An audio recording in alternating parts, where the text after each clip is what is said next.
तो जैसा कि आप लोगों ने थंबनेल में देख ही लिया होगा, आज का वीडियो देखने के बाद आपके 50 मार्क्स तो बढ़ने ही वाले हैं। वो कैसे बढ़ेंगे वो थोड़ी देर में बताऊंगा मैं, बट उससे पहले मैं आपको ये बता देता हूं, ये वीडियो एक्चुअली 2 पार्ट में बनेंगी, एक आज होगा और एक कल होगा। और इसको देखने के बाद कम से कम आपके 50 मार्क्स तो आने ही वाले हैं। और इसके साथ साथ आपके लिए एक सरप्राइज भी है, वो क्या है वो भी थोड़ी देर में बताऊंगा। तो आपके 50 मार्क्स आएंगे कैसे?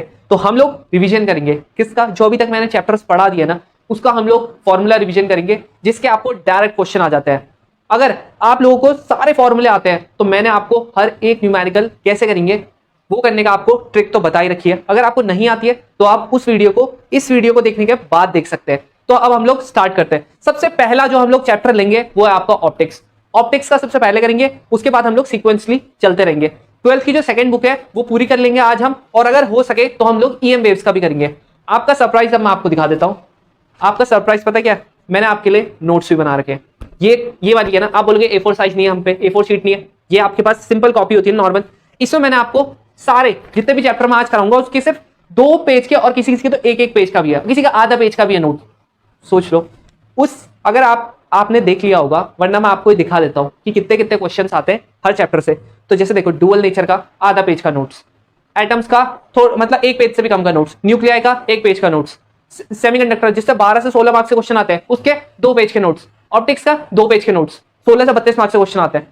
मतलब रे ऑप्टिक्स का 2 पेज का और वेव ऑप्टिक्स का 1 से लेकर 1.5 पेज का है।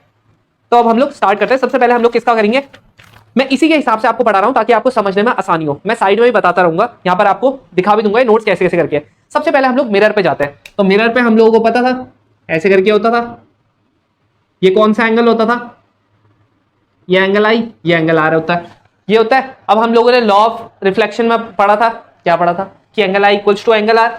तो हमारा ये वाला जो फाई होता है, फाई क्या है हमारा, angle by which light deviate, angle by which light deviate. मैं पूरा नहीं लिख रहा हूं, ये कितना होता था, पाई मतलब 180 माइनस 2i, ऐसे करके होता था। और ये क्या होता था आपका फाई होता था, या थीटा ले लो, जो लेना वो ले लो। अगला जो आपका मिरर होता था, अगर आपके पास कोई प्लेन मिरर है और यहां पर कोई आदमी खड़ा है, अगर इसकी लेंथ l है, यहां पर मैंने x दे रखी है तो आप x ही से कर लो। अगर ये x लेंथ का है, मतलब इसकी हाइट x सेंटीमीटर है, मीटर है, जो भी है, तो इसको मिनिमम कितने साइज का मिरर चाहिए होगा, प्लेन मिरर, अपनी पूरी की पूरी इमेज देखने के लिए?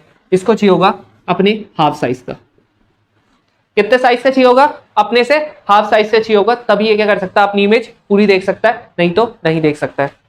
अब देखो, इसके बाद आपको और क्या चीज है, अब आपका कभी ऐसे करके आपका प्लेन मिरर है, ऐसे करके यहां पर अगर x डिस्टेंस पे कोई आपका ऑब्जेक्ट रखा हुआ है, ठीक है, तो अगर ये ना ऐसे करके आपका थीटा एंगल पे घूम जाता है, थीटा एंगल पे घूम जाता है, तो यहां पर क्या था, tan 2 थीटा इक्वल्स टू, अगर ये y डिस्टेंस है, ये x है, तो आपका यहां पर क्या होता था, 2 थीटा आ जाता था। ये कितना हो जाता था, y अपॉन x।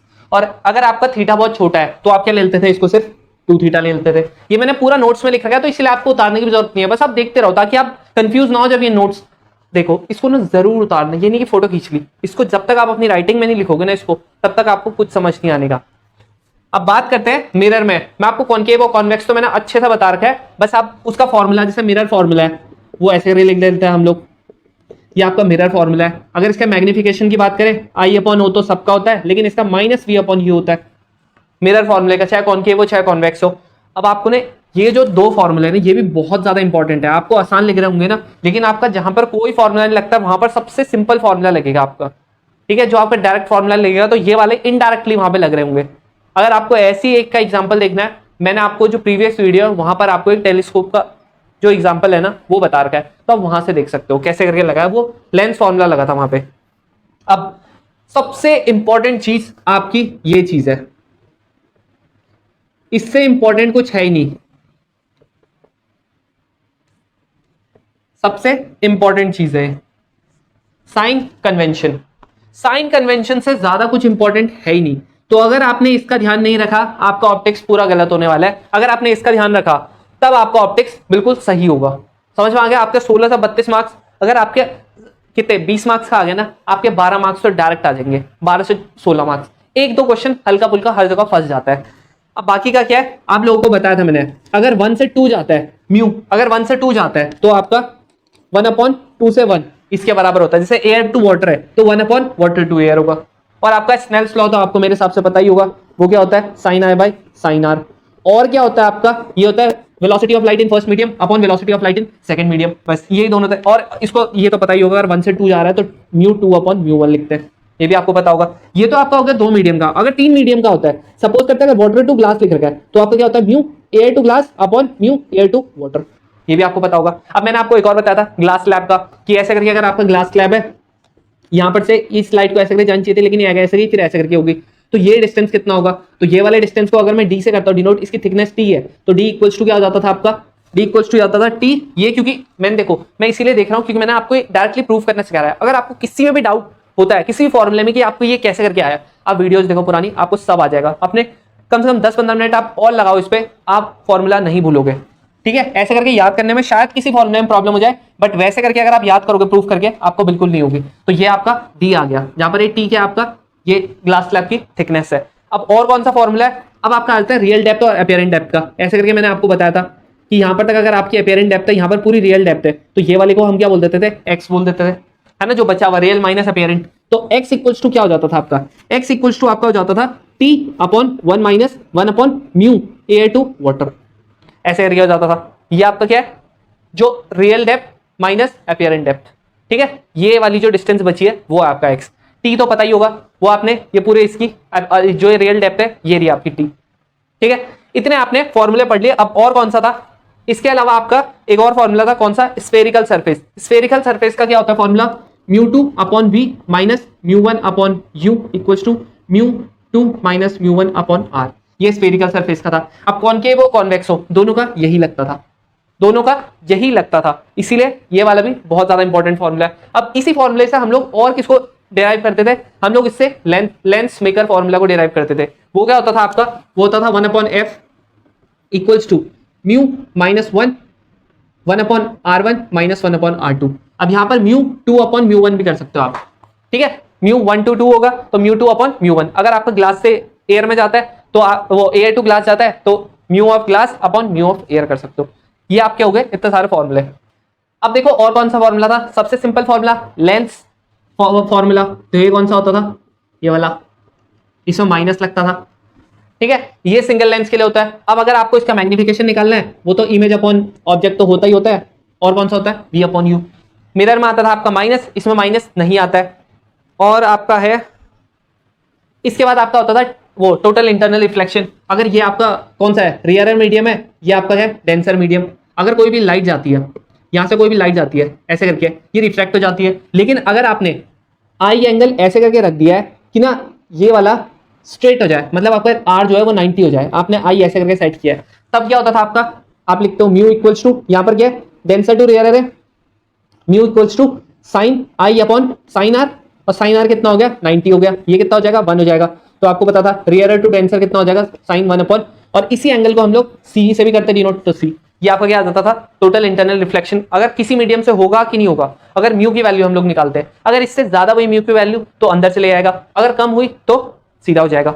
अब फिनोमेना कौन कौन से होते हैं, ये देखो, जो टोटल इंटरनल रिफ्लेक्शन होता है ना, वो क्या होता है, उससे आपका प्रिज्म में होता है, और किस में होता है, मिराज में होता है, और किस में होता है, और आपका होता है डायमंड, जो डायमंड इतना चमकता है उसमें भी होता है, और किस में होता है, और किस में होता है आपका, और आपका होता है ये प्रिज्म मिराज ऑप्टिकल फाइबर में, हाँ ऑप्टिकल फाइबर केबल में, ठीक है। किस में होता है, ऑप्टिकल फाइबर केबल में। अब आपके इन सब में क्या होता है, आपका टोटल इंटरनल रिफ्लेक्शन होता है।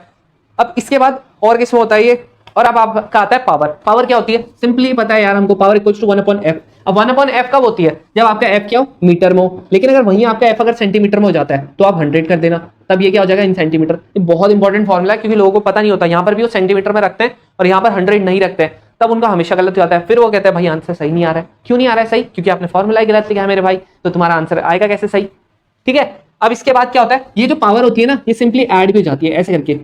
तो अगर पावर ऐड हो जाती है तो आपका फिर ये फोकल लेंथ कैसे करके होगा ऐड, ऐसे करके होगा ऐड, ठीक है। ऐसे करके क्या होगा, आपका फोकल लेंथ ऐड होगा।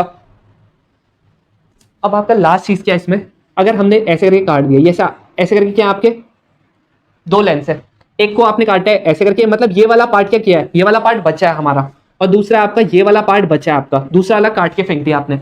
तो इसमें क्या होगा, इसमें आपकी सिर्फ और सिर्फ इंटेंसिटी जो होती है ना, वो डिक्रीज करती है, वरना आपका ये वाले और ये वाले में का मीडियम सेम रहता है, मतलब म्यू जो होता है वो सेम रहता है, आपका मटेरियल सेम रहता है, आपका फोकल लेंथ दोनों की सेम रहेगी, फोकल लेंथ सेम है तो आर भी सेम ही रहेगा, सब कुछ सेम रहता है, बस एक आपकी इंटेंसिटी कम हो जाती है।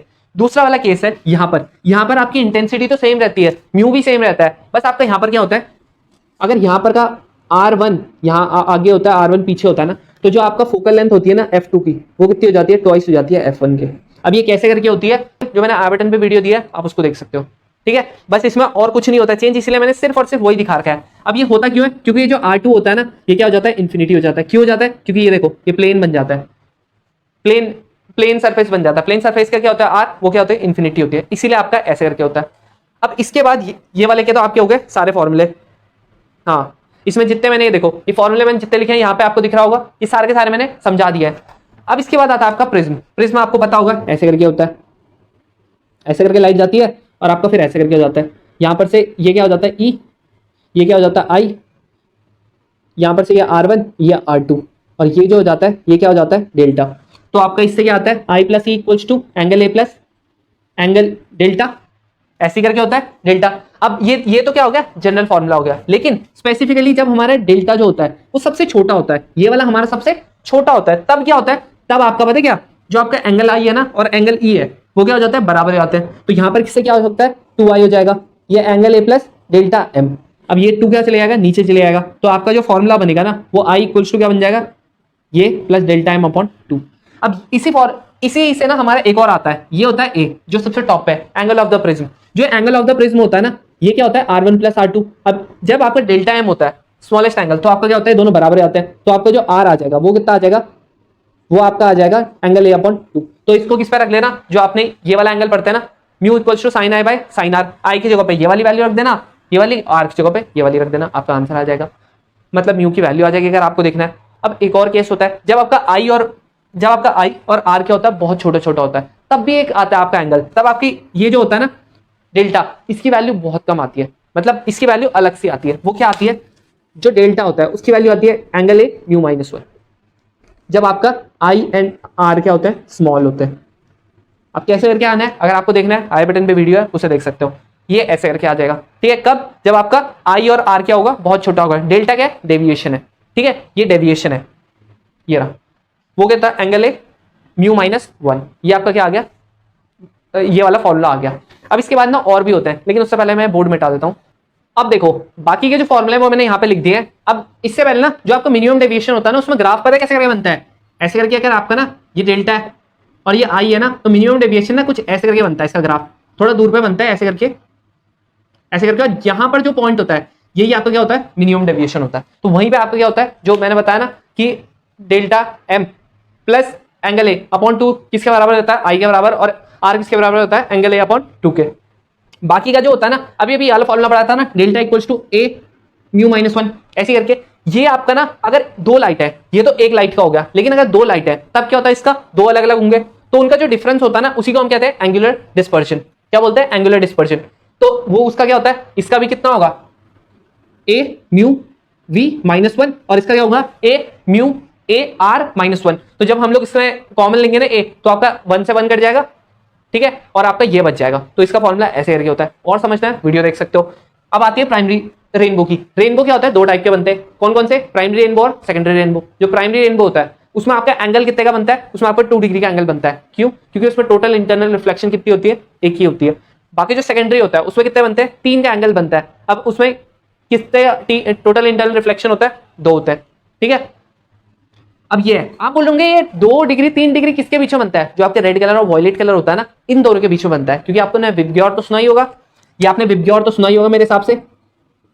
विबग्योर क्या होता है, violet, indigo, blue, green, yellow, orange, red, ये सुना होगा ना। तो इसी का वायलेट और रेड के बीच में प्राइमरी रेनबो में 2 डिग्री का बनता है एंगल, और सेकेंडरी रेनबो में 3 डिग्री का बनता है। और जो वो कलर्स होते हैं ना सेकेंडरी रेनबो में, वो जस्ट रिवर्स हो जाते हैं, ठीक है। रिवर्स कैसे करके होते हैं वो देख लेना आप लोग।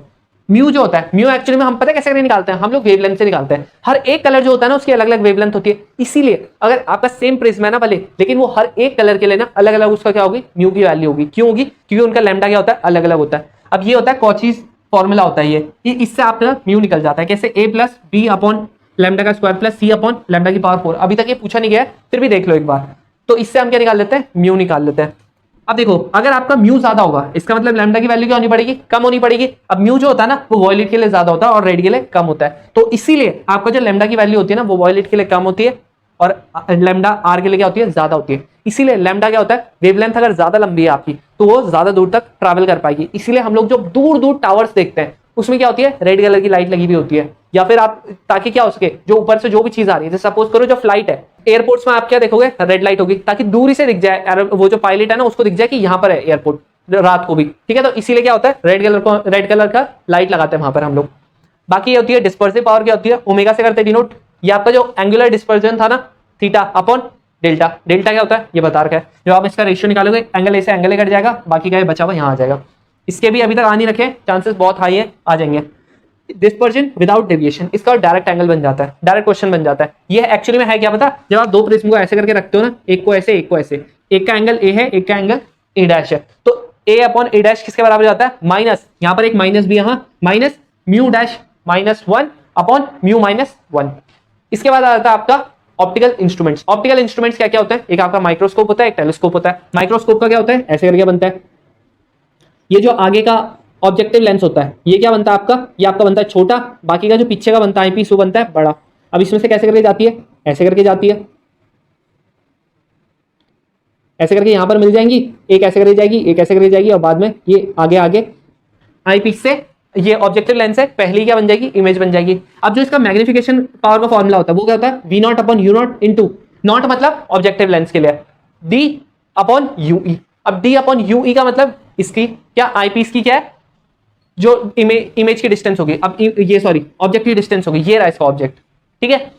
अब देखो ये तो आपका मैग्निफिकेशन पावर का फॉर्मूला। अब इसके बाद ना आपका ये जो इतने लंबे होता है ना ये होता है आपके ट्यूब लेंथ, उसका फॉर्मूला क्या होता है, ये प्लस ये आपका क्या होता है, ये आपका होता है ऑब्जेक्टिव लेंस का ये वाला जो इधर से इधर तक है, ये होता है आपका वी नॉट ऑब्जेक्टिव लेंस का इमेज का फॉर्मूला। अब वी क्या हो जाता है, यूई क्या हो जाता है, यूई क्या हो जाता है आपका ऑब्जेक्ट का फॉर्मूला, मतलब ऑब्जेक्ट कितने दूर है आईपीस से। तो अगर इसके बाद ना दो केसेस होते हैं, कौन कौन से, एक होता है फार पॉइंट का, एक होता है नियर पॉइंट। फार पॉइंट का मतलब पता है क्या है, आपका वी जो हो जाता है ना वीई, इसका जो वीई हो जाता है वो कहां चले जाता है, इन्फिनिटी पे। तो जो आपका वो था ना लेंस फॉर्मूला, वहां से आप क्या निकाल सकते हो, क्या निकाल सकते हो, वी इक्वल्स टू यूई। अब वही आपने पता क्या करना है, बस यहाँ पर जो यूई है ना यहाँ पर एफ ई पुट कर देना, आपका आ जाएगा, वो आपका क्या बन जाएगा, फार पॉइंट का।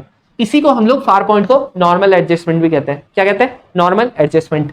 जो नियर पॉइंट होता है वहां पर V equals to minus D रख देते हैं। माइनस डी क्या है, ऐसा डिस्टेंस जहां पर आप कंफर्टेबली देख सकते हो, आपके आंख पे कोई स्ट्रेस नहीं पड़ेगा, उतने पास का डिस्टेंस।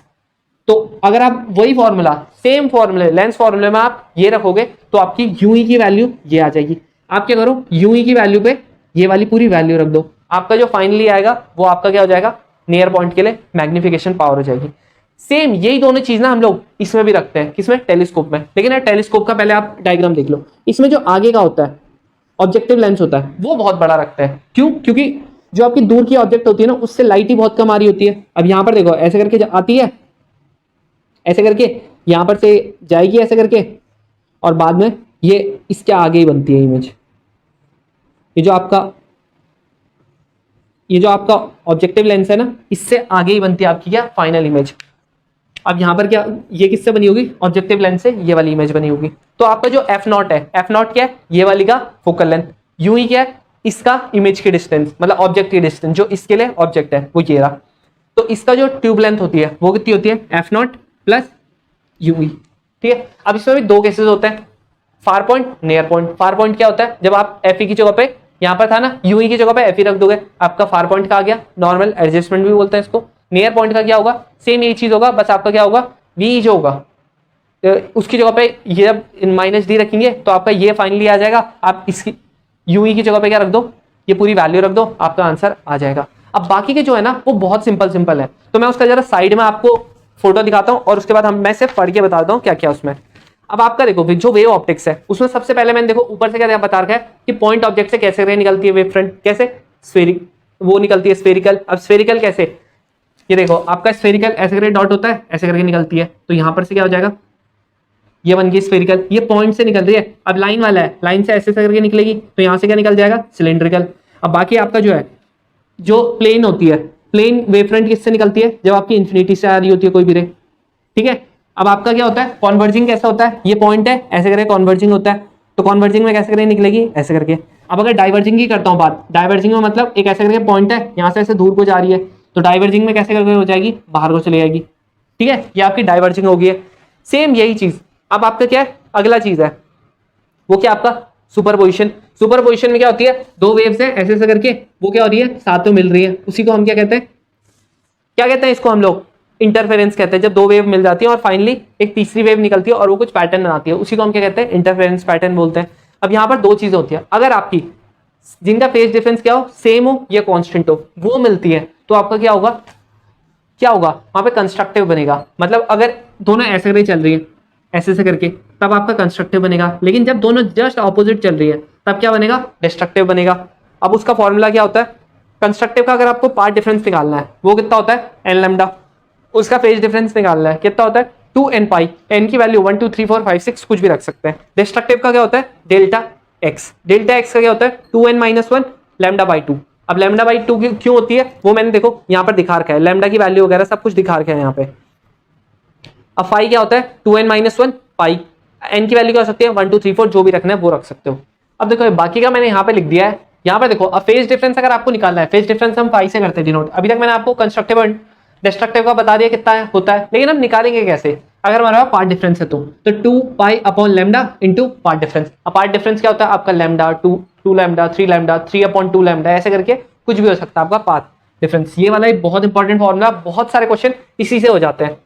फिर आपका आता है डबल स्लिट, जो यंग्स डबल स्लिट एक्सपेरिमेंट है, वहां पर से अगर आपका देखो, यहाँ पर से देखो ये दो स्लिट है ऐसे करके, एक ये रही आपकी स्लिट, एक ये रही स्लिट। लेट्स से यहाँ से दो वेव आ रही है, एक y1 और y2, इसका एम्पलीट्यूड a1 है, इसका एम्पलीट्यूड a2 है, ऐसे करके लिखते हैं, a1 sin omega T, a2 sin omega T plus 5, कुछ फेज डिफरेंस पे। तो इन दोनों को जब हम प्लस करेंगे, सुपर इम्पोज कर दिया, ये हमारा जो फाइनली वेव जोड़ के आएगी ना, जिसका जो ये होगा एम्पलीट्यूड होगा वो कितना होगा, r होगा। फिर पीछे से क्या होगा, sine omega T plus phi का इसमें डिफरेंस होगा, इसमें थीटा कर लो, ऊपर वाले में फाई का था, इसमें थीटा कर लो। ठीक है, उसके बाद हम लोगों की जो आर की वैल्यू होती है ना, वो पता कैसे निकालते हैं, a1 square plus a2 square plus 2a1 a2 cos, यहाँ पर जो होगा, यहाँ पर फाई है तो आप इसको थीटा कर दो, या एक काम करो, यहाँ पर आप फाई कर दो, यहाँ पर आप थीटा कर दो, वो ज्यादा सही रहेगा। ठीक है, अगर आपको कुछ ये नोट्स ना सारे सारे मैं पीडीएफ फॉर्म में डिस्क्रिप्शन में भी दे दूंगा, वहां से भी कर सकते हो, वरना इस साइड में दिखाई रहा हूं। अब देखो ये आ गया, अब ये आपका आर है यहाँ पर। अब आपकी जो आर की वैल्यू होगी ना, पता है किस पर करेगी डिपेंड, कॉस फाई पे।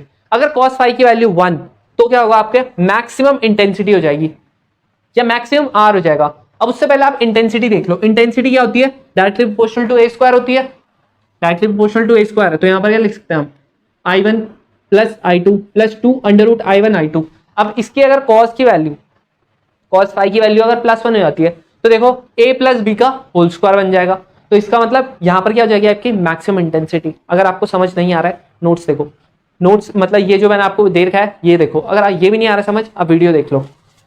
बाकी अगर कॉस फाई की वैल्यू मिनिमम होती है तब क्या हो जाएगा आपका, माइनस हो जाएगा यहाँ पे। तो आपकी सिंपली क्या आ जाएगी, आर की वैल्यू a1 माइनस a2 का होल स्क्वायर, आर स्क्वायर की वैल्यू। अब यहीं पे अगर आर क्या है हमारा, आर भी तो एम्पलीट्यूड है, तो ये भी तो क्या होगा आपका, आई हो जाएगा, आई हो जाएगा ना। और यहाँ पर क्या आ रहा होगा आपका, जहां पर आपका a1 प्लस a2 का होल स्क्वायर आ रहा होगा, वहां पर क्या हो जाएगा, आई मैक्स हो जाएगा। जहां पर a1 माइनस a2 का होल स्क्वायर हो रहा होगा, वहां पर आई मिनिमम हो जाएगा। अब इसका रेशियो से भी आते क्वेश्चन, आप रेशियोज में भी कर सकते हो। अब बाकी a1 अपॉन a2 किसके बराबर हो जाएगा, i1 अपॉन i2 के, जैसे इस फॉर्मूले से ही आ जाएगा।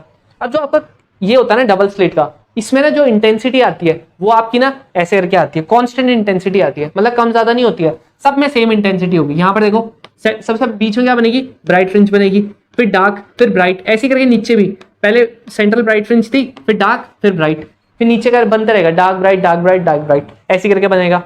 अब इसके अलावा ना हम लोग जैसे ये दो है, यहाँ पर एक डार्क फ्रिंज, ये एक आपकी ब्राइट फ्रिंज है, ये एक डार्क फ्रिंज है, तो इन दोनों के बीच का डिफरेंस कितना होगा, इन दोनों के बीच का डिफरेंस कितना होगा, वो हम निकालते हैं डेल्टा एक्स से। किससे निकालते हैं, डेल्टा एक्स से करते हैं डिनोट, या फिर इसको बीटा से भी करते हैं। वो कितना होता है, lambda D upon small D. Small D आपका ये दो स्लिट के बीच का डिफरेंस, और कैपिटल डी है दो ये स्क्रीन से इसके तक का डिफरेंस, ठीक है, स्लिट जहां पे है उस तक का, और बाकी लैम्डा तो क्या आपका वेवलेंथ है। अगर किसी और मीडियम में अगर मैं पूरा का पूरा सिस्टम रख देता हूँ तब कितना होगा, तब जो आपका लैम्डा डैश होगा ना वो होता है लैम्डा अपॉन म्यू। अब म्यू क्या है यहाँ पे उस मीडियम की वो रिफ्रैक्टिव इंडेक्स। अब दूसरा आता है आपका डिफ्रैक्शन। डिफ्रैक्शन यहाँ पे सिंगल स्लिट। तो सिंगल स्लिट में क्या होता है आपका जो विड्थ होती है यहाँ पर भी ऐसी होगा, ऐसे करके आपकी सेंट्रल ब्राइट फ्रिंज बनेगी, फिर उसके बाद क्या बनेगी डार्क फ्रिंज, फिर ब्राइट फ्रिंज, डार्क फ्रिंज, ऐसे करके बनती रहेगी। तो आपकी जो सेंट्रल ब्राइट फ्रिंज होती है ना उसका वेवलेंथ उसका विड्थ कितनी होती है, उसकी विड्थ ना ये प्लस ये होती है। अब एक जो होती है ना वो होते हैं लैम्डा डी अपॉन ए। ए क्या होता है ये जो स्लिट है इसके बीच का गैप, डी क्या होता है स्क्रीन से लगे तो जहां पर स्लिट है वहां तक का डिस्टेंस, तो इसका होता है लैम्डा डी अपॉन ए। अब आधा ये तो कितना हो जाएगा 2 टाइम्स हो जाएगा 2 लैम्डा डी अपॉन ए। अगर आपको सिंगल स्लिट में निकाल लो या इसी को हम क्या बोलते हैं डिफ्रैक्शन बोलते हैं। अब अगर आपको यहां पर आपका क्या बन गया सेंट्रल ब्राइट फ्रिंज बन गया, उसके बाद यहां पर क्या बनेगा मिनिमा बनेगा।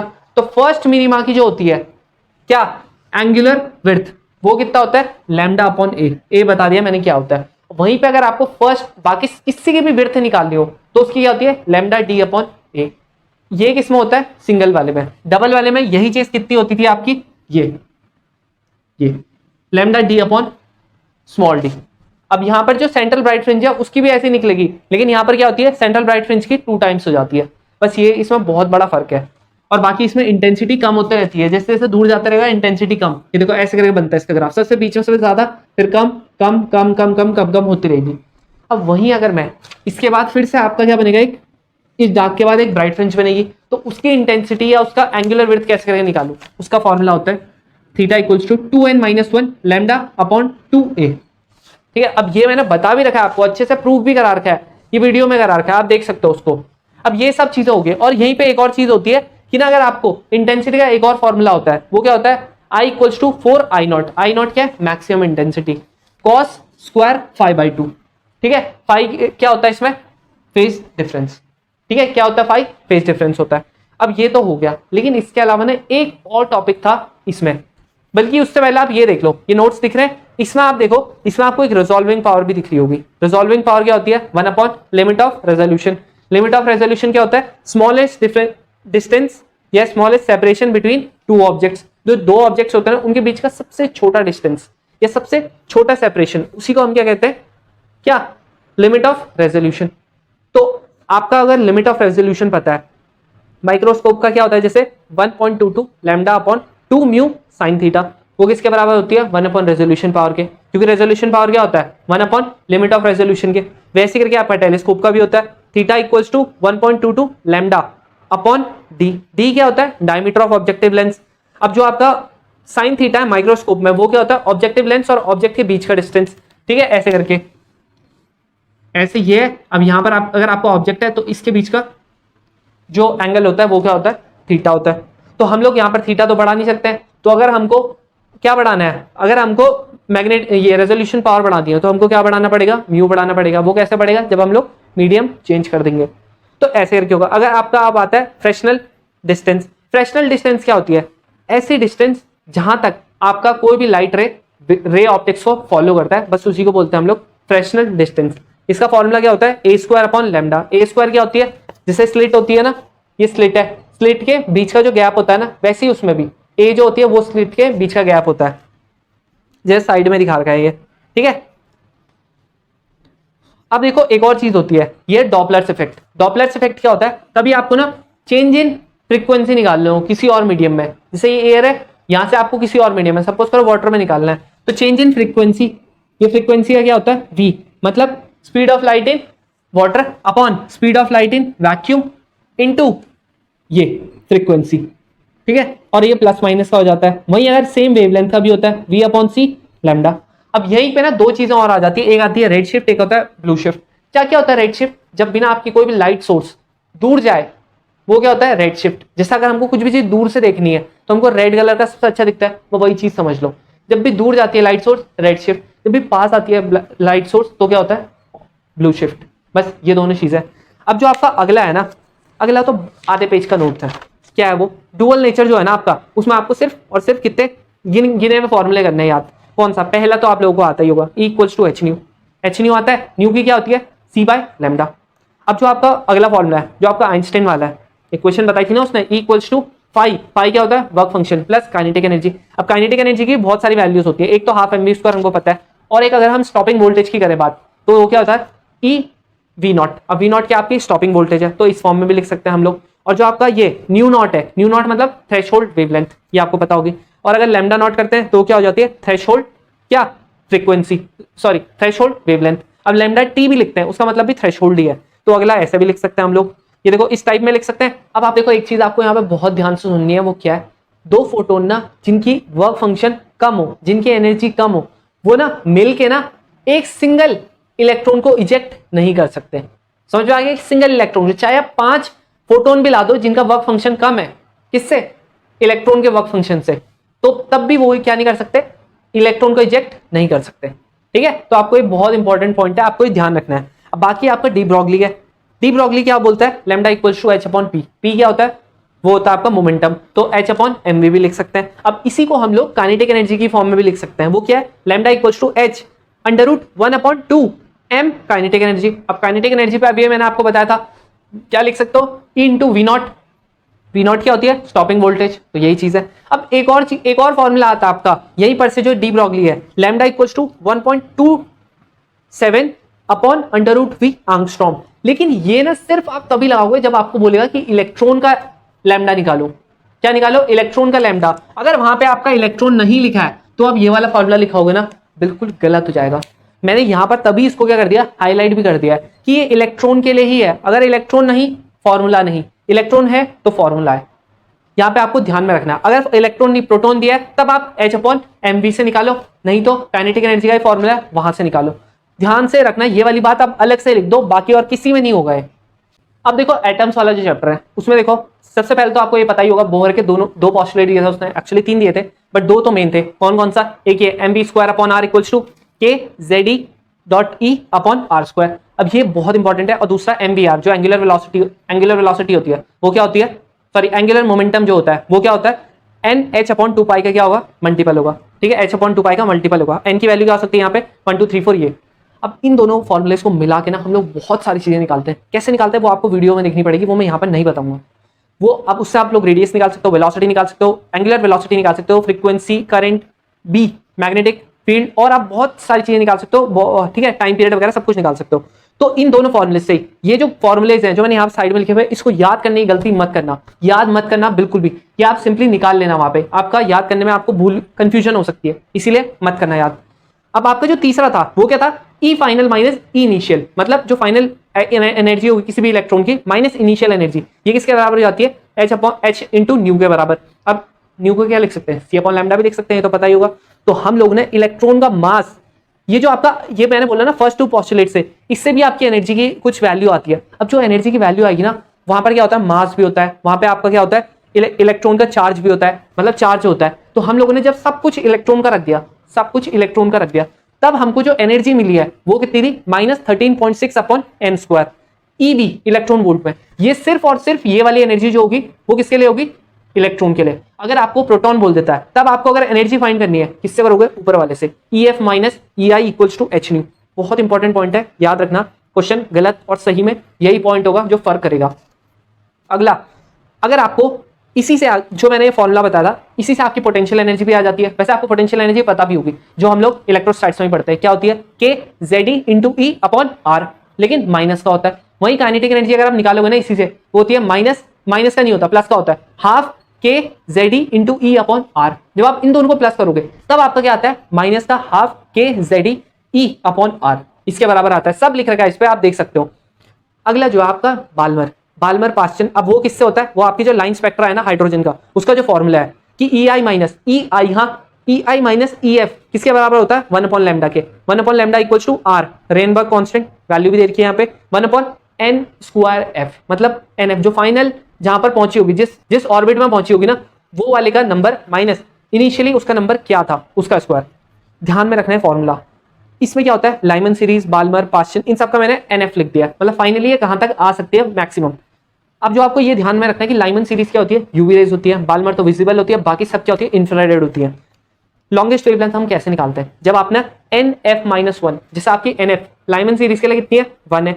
अगर आपको लॉन्गेस्ट निकालनी है तो आप जो Ni लोगे ना वो 2 लोगे। अगर आपको बाल्मर का लेना है तो 3 लोगे। क्यों? क्योंकि उसका क्या होता है, NF2 होता है, तो उससे एक कम, मतलब एक कम नहीं, वैसे एक ज्यादा होना चाहिए, ठीक है, एक ज्यादा, NF+1, ठीक है, NF+1 होगा, उससे एक ज्यादा वाली, तो हमेशा ऐसे कर लोगे, आपकी लॉन्गेस्ट आ जाएगी। अगर आप इन्फिनिटी ले लोगे Ni को, तब आपकी क्या आ जाएगी, शॉर्टेस्ट आ जाएगी। तो आपको ये बहुत इंपॉर्टेंट है, जो आपको ध्यान में रखना है, ठीक है। अगर आपको नहीं आता, इसका क्वेश्चन भी आ रखा है, आप एटम्स वाले चैप्टर या न्यूक्लियर वाले चैप्टर में देख सकते हो, इसका क्वेश्चन आ रखा है। अगला आता है आपका इंपैक्ट पैरामीटर। इंपैक्ट पैरामीटर तो आपको पता ही होगा, ये इंपैक्ट पैरामीटर क्या होता है, जब आपका क्या होता है, डिफ्लेक्ट हो जाती है, उसका फॉर्मूला बताया था मैंने, B = ZE² cos θ/2 4 पाई, ये मतलब K की वैल्यू आ गई है, और क्या हो जाता है, काइनेटिक एनर्जी। अब मैंने ना यहाँ पर आपको जो मैंने एटम वाली वीडियो बताई थी, उसमें मैंने आपको एक ट्रिक बताई थी इन दोनों का याद करने के। जो डिस्टेंस है, डिस्टेंस ऑफ क्लोजेस्ट अप्रोच, इसको भी याद नहीं करना, आप kinetic energy equals to potential energy रखो, वहां पर से R निकाल दो, आपकी वैल्यू आ जाएगी किसकी, क्लोजेस्ट अप्रोच की। अब वहां पर जो वैल्यू आई है, जो 2ZE² 4 pi epsilon naught kinetic energy आई है, आप क्या करो, यहां पर से 2 हटाओ और ऊपर वाला उसमें क्या कर दो, cot² थीटा कर दो, आपकी वैल्यू आ जाएगी, ठीक है।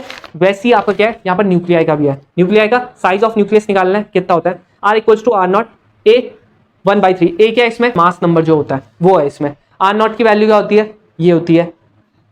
अब आपको एक और चीज बहुत अच्छे ध्यान में रखनी है, जो आपका न्यूक्लियस होता है ना, वो एक क्या है, बहुत ही हैवी डेंसिटी वाले मटेरियल से बना है। अब बहुत हैवी है, तो उसका डेंसिटी जो होती है फिक्स्ड होती है, कितनी होती है, वो होती है 2.29 × 10⁷ किलो पर मीटर क्यूब, ये उसकी क्या होती है, डेंसिटी होती है। अब आपको अगर कभी भी जो आपसे मास एनर्जी इक्विवेलेंस पूछ ले, क्या पूछ ले, मास एनर्जी इक्विवेलेंस, जहां पर आपको E = mc² जो आइंस्टाइन ने दिया था, अगर आपकी मास जो होगा वो AMU में आ जाए, किसमें, AMU एटॉमिक मास यूनिट में आ जाए, तो अगर आपको इसको इलेक्ट्रॉन वोल्ट में कन्वर्ट करना है, मेगा इलेक्ट्रॉन वोल्ट में, आप क्या करो, इसकी into simple 931.5 mega electron volt से मल्टीप्लाई कर दो, आपकी सिंपली जो आपका एनर्जी होगी वो किस में आ जाएगी, मेगा इलेक्ट्रॉन वोल्ट में आ जाएगी, ठीक है। अगर आपकी एनर्जी सिंपल किस में आ रही है, AMU में आ रही है, तो आपकी किस में आ जाएगी, मेगा इलेक्ट्रॉन वोल्ट में आ जाएगी। इसी को हम कहते हैं बाइंडिंग एनर्जी। बाइंडिंग एनर्जी क्यों, क्योंकि ये क्या करती है, बहुत सारे पार्टिकल्स को साथ में लाने का काम करती है, इसीलिए क्या बोलते हैं, इसको बाइंडिंग एनर्जी बोलते हैं। अगला जो है वो आपका मास डिफेक्ट। मास डिफेक्ट कैसे करके निकालते हैं, जो आपके क्या होंगे, मास डिफेक्ट क्या होता है, एक्चुअली जब सब कुछ सेपरेट होता है, प्रोटॉन इलेक्ट्रॉन न्यूट्रॉन सब सेपरेट होते हैं, तब इनका क्या होता है, मास ज्यादा होता है, लेकिन जब कंबाइन होते हैं तो कुछ मास क्या होता है, एनर्जी में कन्वर्ट हो जाता है। बस वही डिफेक्ट कैसे करके आएगा, Z मतलब atomic mass, atomic number into MP मतलब mass of proton, plus A - Z, A क्या है, मास नंबर या एटॉमिक मास, ठीक है, minus Z N sorry M क्या होता है, मास ऑफ न्यूट्रॉन, किसके, माइनस जो एक्चुअल मास होगा जुड़ने के बाद सब, वो अगर आप इन सबको ऐसा करोगे, ऑपरेशन लगाओगे, तो आपका क्या आ जाएगा, डेल्टा M आ जाएगा, मास डिफेक्ट। अब यहीं से आप बाइंडिंग एनर्जी भी निकाल सकते हो, आपके पास डेल्टा M है, ये क्या बोलता है, C² से और मल्टीप्लाई कराओ, आपका मास डिफेक्ट आ जाएगा। मास डिफेक्ट आ गया, अब आपको मास डिफेक्ट पर न्यूक्लियन निकालना है, तब आपका क्या होगा, अपॉन A कर देना। अब इसका ना पूरा एक ग्राफ भी बनता है, ग्राफ आप लोग वीडियो में जाके देख सकते हो, वो वाले का भी क्वेश्चन आ रखा है।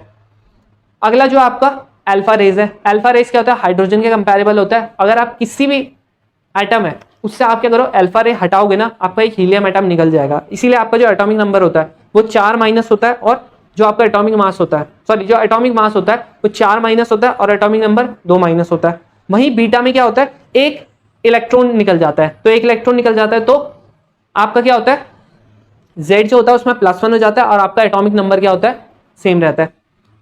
गामा में तो कुछ भी नहीं होता है, सिर्फ आपका सिंपल एनर्जी निकल जाती है। अब रेडियो एक्टिविटी, ये तो बहुत इंपॉर्टेंट टॉपिक है, इससे तो हर साल आ रहा है एक ना एक क्वेश्चन, अगर आपको इसको अच्छे से पढ़ना है पढ़ सकते हो, फायदेमंद ही रहेगा।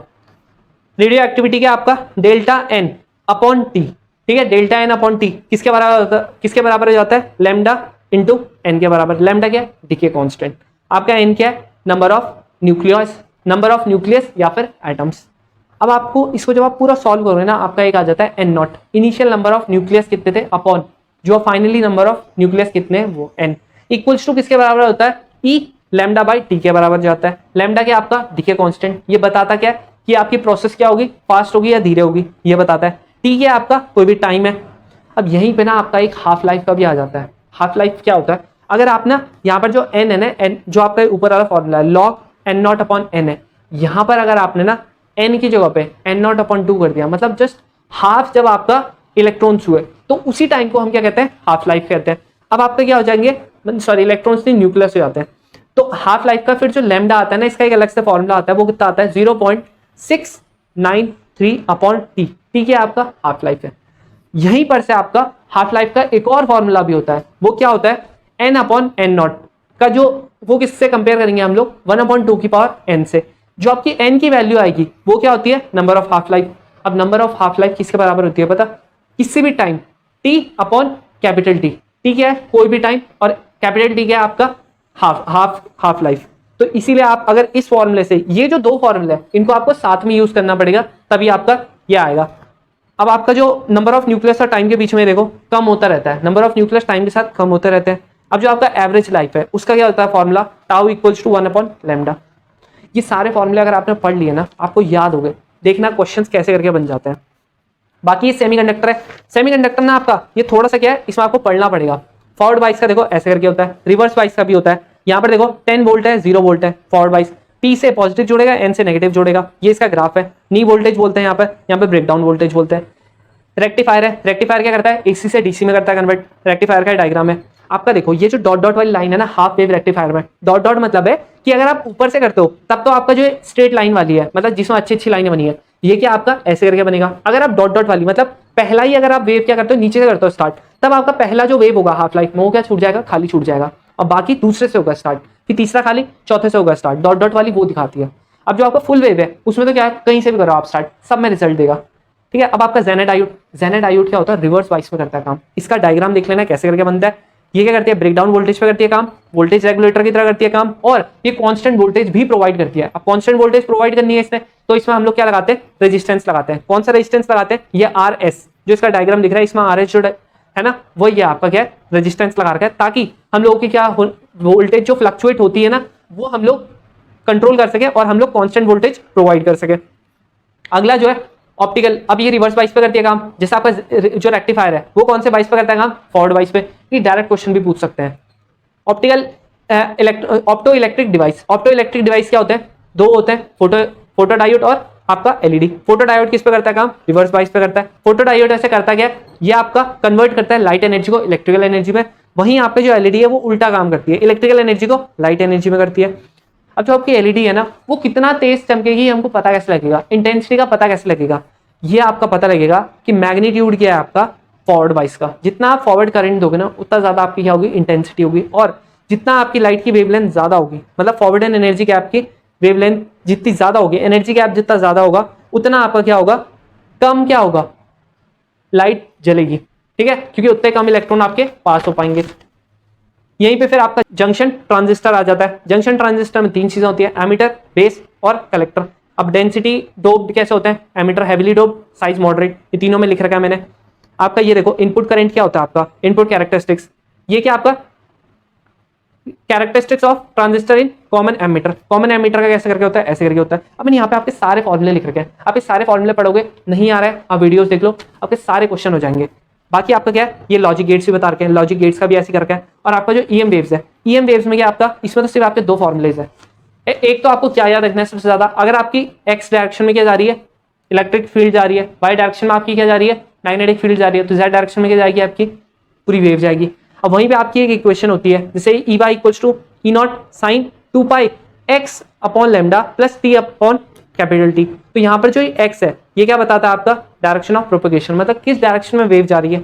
और क्या होता है आपकी एनर्जी डेंसिटी, अभी देख लेना, इलेक्ट्रिक फील्ड के साथ और मैग्नेटिक फील्ड के साथ अलग अलग होती है इलेक्ट्रिक डेंसिटी, वो देख लेना।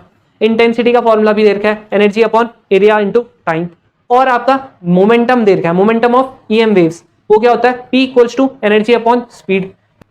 प्रेशर क्या दे रखा है, P equals to intensity upon speed of light. तो ऐसे करके ना आपके बस फॉर्मूला अगर आपने पढ़ लिया ना, ये आपको देखो मैंने सेमीकंडक्टर का इसीलिए नहीं बताया क्योंकि सेमीकंडक्टर का थ्योरेटिकल चैप्टर है, इसीलिए वहां पर आपके लग जाएगा ज्यादा टाइम लग जाएगा। अब देखो जो अगला जो लेक्चर होगा उसमें हम लोग बाकी के फॉर्मूले लाएंगे, मैं ऐसे करके आपको छोटे छोटे फॉर्म्स में ला दूंगा, आपको बस इसको पढ़ना है। आप इसको कम से कम नहीं, इस वीडियो को अगर आपने 4 से 5 बार देख लिया, अगली बार आपके ट्राई करो, जब मैं बोल रहा हूँ मुझसे पहले फॉर्मूला लिख दो, एक पेपर रखो अपने आगे से, मुझसे पहले फॉर्मूला लिख दो, अगर सही होता है मतलब आपको आता है। और इसके बाद ना आपको अगर न्यूमेरिकल्स नहीं आते सॉल्व करने, आप इन वीडियोस को देखो, आपको पूरा का पूरा आप तक कम से कम 50 मार्क्स आपके बढ़ने वाले हैं कम से कम।